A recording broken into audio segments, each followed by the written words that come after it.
But then somewhere along the way, later on in life, I told myself I wouldn't travel ever unless it was for business.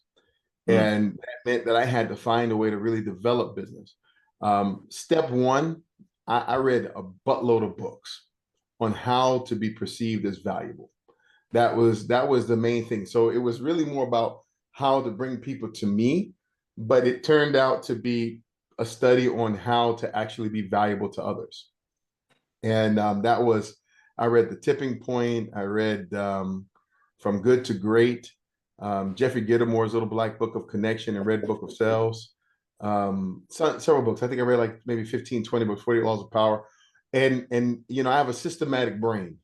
So whenever I read, I don't read, in general, I start to put together this systematic process. Probably The Tipping Point was the most significant of all of that. This idea of virality and how to create a virus, make yourself into a virus, right? Mm-hmm. And then how to spread. That started out with the idea of, and Jeffrey Gitomer says in his Black Book Connection, he says, look, you don't have any real connections unless you can call someone at 3 o'clock in the morning, ask them for something. They are neither mad at you and they will do it. Mm. He said, that's when you know you're connected to somebody. So in order to be connected to that person that way, you have to find value. You have to understand that thing that's missing that you specifically can fill. If you look at the book, The Tipping Point, it talks about the maven and the connector and the salesperson. And I always thought the best person to be is a maven. You have these great ideas, you have a great skill. Well, then you have to search out the connectors. Who can connect you into the groups? Who's jumping from your group to other groups to other groups?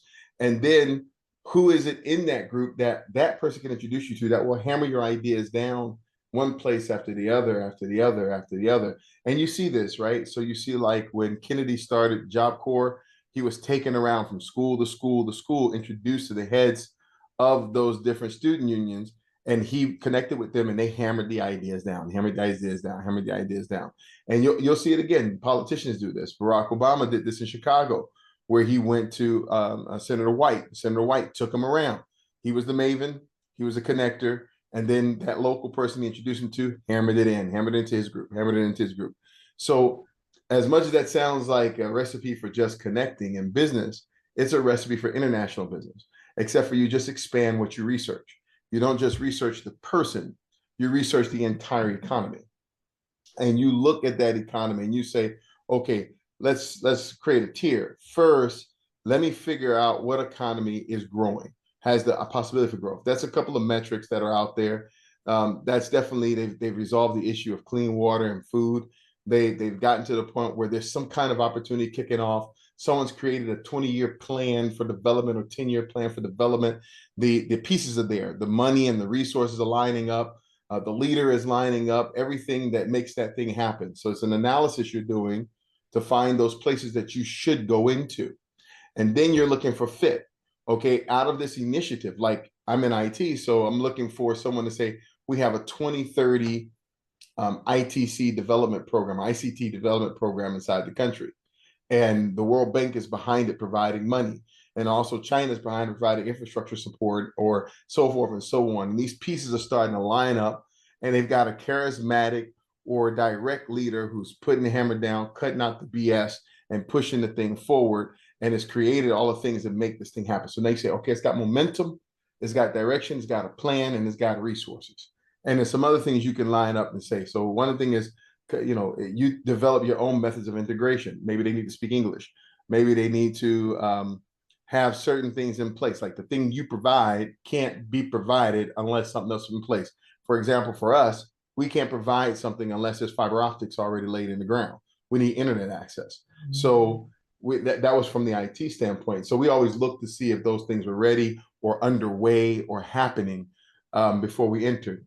Then when you get to that point, you're looking for, and this is something that I don't really talk about that much openly, but I'm going to give it to you in your program.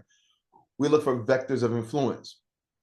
So you're looking across it, and this you do this before you ever leave anywhere. Before you ever Mm-hmm. decide to set out on something, people run to all these different little events and they shake hands with presidents and then they're happy about that. That's not how you do it.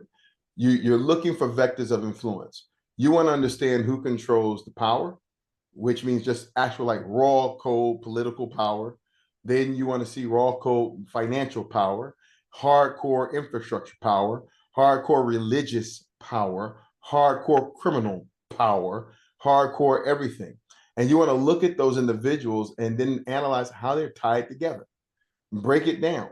And you deploy that through several different means. You find out, do your research online, you do open source information you grab, you call people up, whatever. Once you start looking at this spider web, look at who's connected to who, look at the overlap, and then look at how you penetrate through that overlap. This is the real sauce. I'm telling you the real way to do it, like not the BS way, the real way. You look at the real sauce. So if you find a guy, let's say you are selling IT services, you find that there is a 2030 plan towards implementing IT for all throughout all the universities and schools inside the country. You're going to need to look at the academic sector. You're going to need to look at the political sector. You're going to need to look at the business sector, the financial sector, and you're going to need to look at everybody who's putting money in from an external donor or lending sector. Once you figure those people out and who those are and what that mix is, you say, who can I touch? Well, maybe